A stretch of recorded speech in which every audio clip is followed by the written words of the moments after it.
So I'm going to show you how to sew on a bias tape. So this is a pre-cut and pre-pressed tape. So if I open it up, you will see I've got 2 press lines in here, and then basically 2 edges fold over to the center. Okay, so you align the first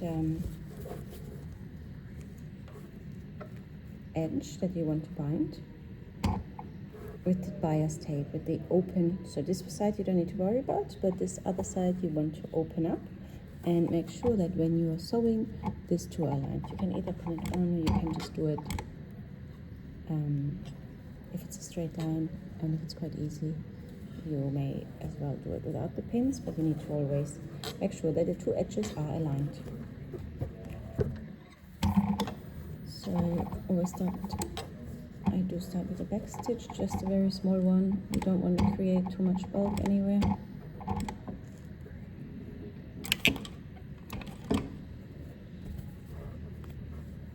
Okay, and then you will see I constantly roll down this edge of the fabric.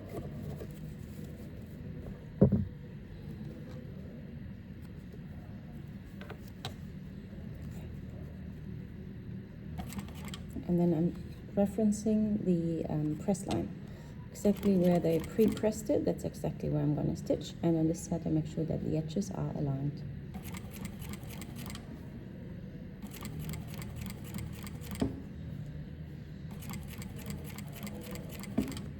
And to make sure it's nice and straight, this is bias tape, right? So meaning it's cut on bias. You could actually pull it.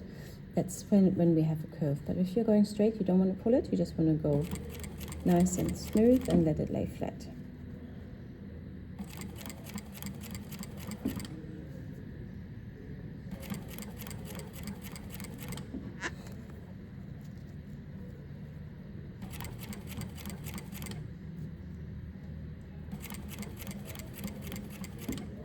I'm stitching at around 5 millimeters. So when I get to my corner, that means I need to stop at 5 millimeters before, so that I can turn around and go in this direction. So you're going to do a corner with the bias tape here. So here's the edge of the fabric, if you can see that. So since there's the edge, I want to stop 5 millimeters before, which is there. So I'm going to put myself a little pin there.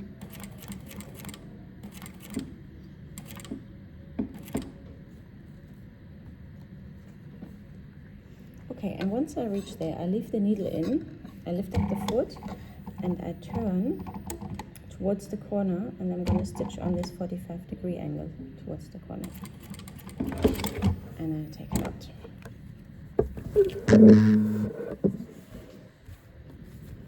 Okay, so now next we want to create this corner here. So the first thing we're doing, I should have backstitched that. Okay, let me backstitch that.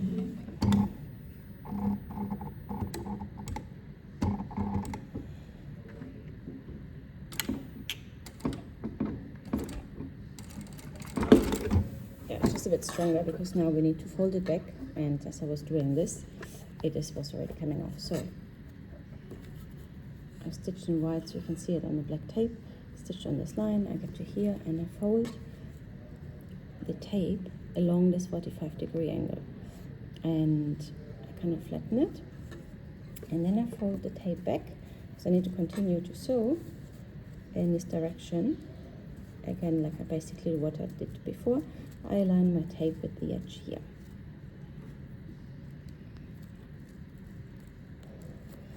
Yeah, so you fold it back again on itself from the corner here.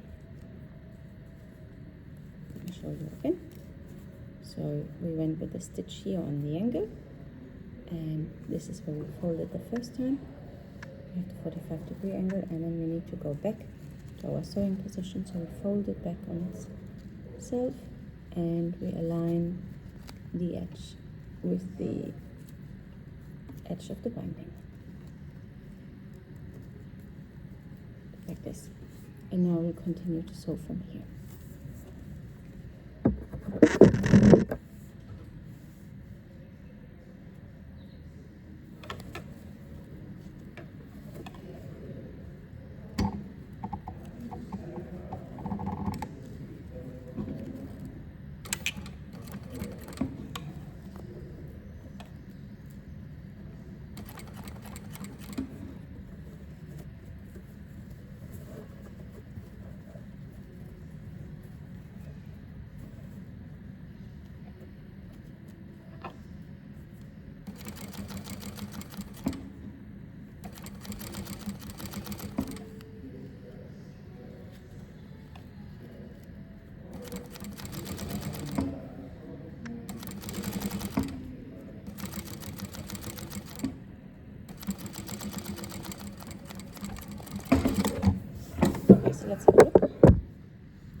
now we're going to fold it over, turn this around and fold it back. And now we've got two options. You can either stitch on the edge of the tape. So when you fold the tape over on the other side, you could put the pin through it, making sure you're directly on the edge, making sure you're aligned here as well. So obviously you're going to be a bit tricky, making sure that you are on the edge beautifully all along on both sides. Stitching the same color thread obviously helps. So this is one option. You stitch on the edge of the tape. I personally prefer to do a stitch in a ditch, which would mean I am pushing the bias tape just down by 1 millimeter past the edge here, and I'm going to stitch in the seam, so kind of in between the binding and the fabric, and then on the back I'm going to catch it just on the edge. Can you see that where the pin is? That's where my stitching should go. So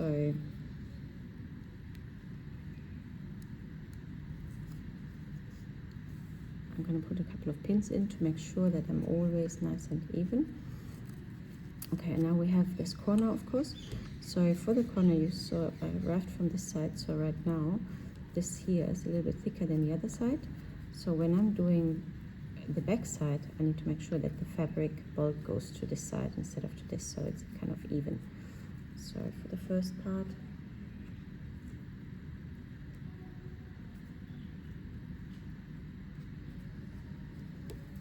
goes there. I'm always stitching from the top side. It depends where you, what is the outcome, what is the kind of garment, but I like to have this side beautiful and the one below is just lightly secondary.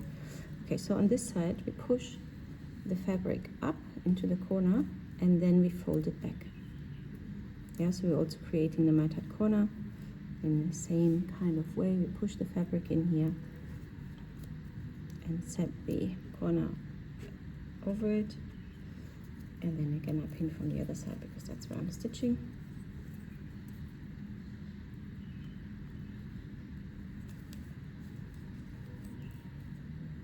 And to make sure that when I stitch on the other side, even though I'm making this my priority side, I need to make sure that it still always catches at the same amount for it to look nice. And I'm also going to pin the corner.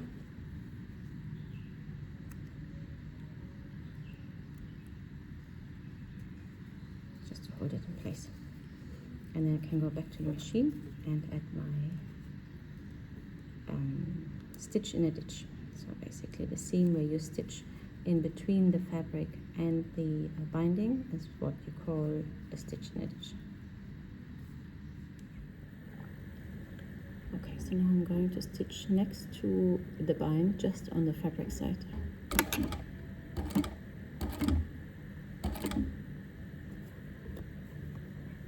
And I usually feel with my nail here while I'm sewing to make sure the binding has moved, so I feel this is a bit thicker.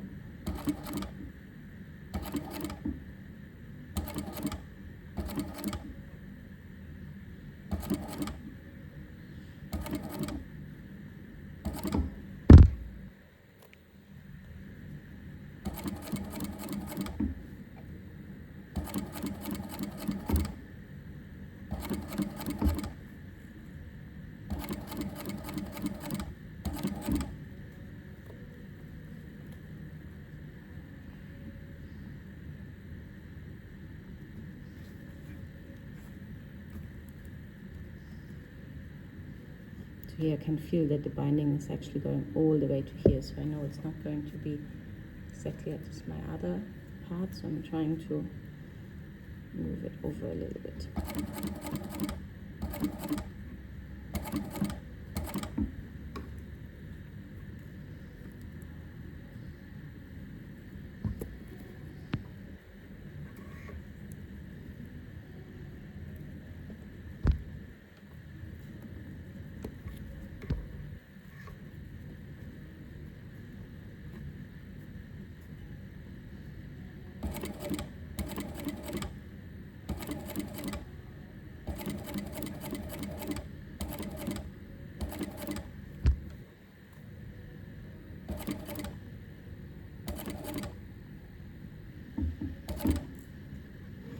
So and if you need a half a stitch, I don't know if you can see that.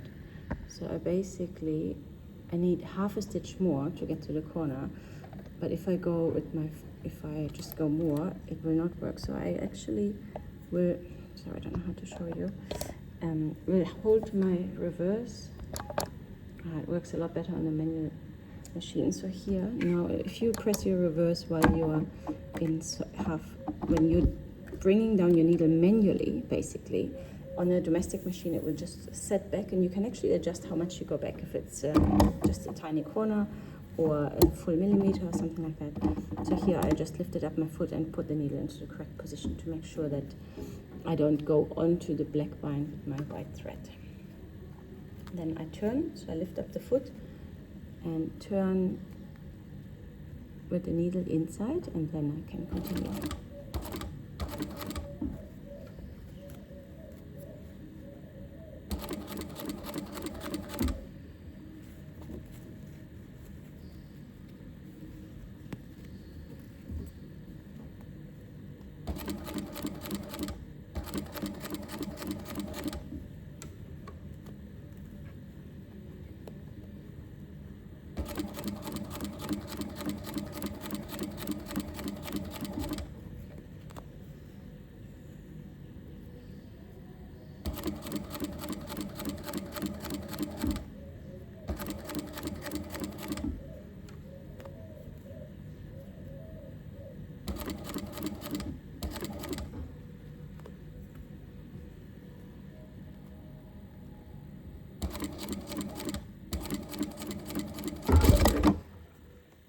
And that's it.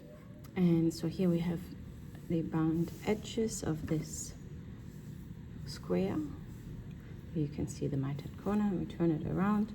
So like I said, minus a stitch in a ditch, meaning that on this side you shouldn't see much of the stitch because it's just right next to the seam.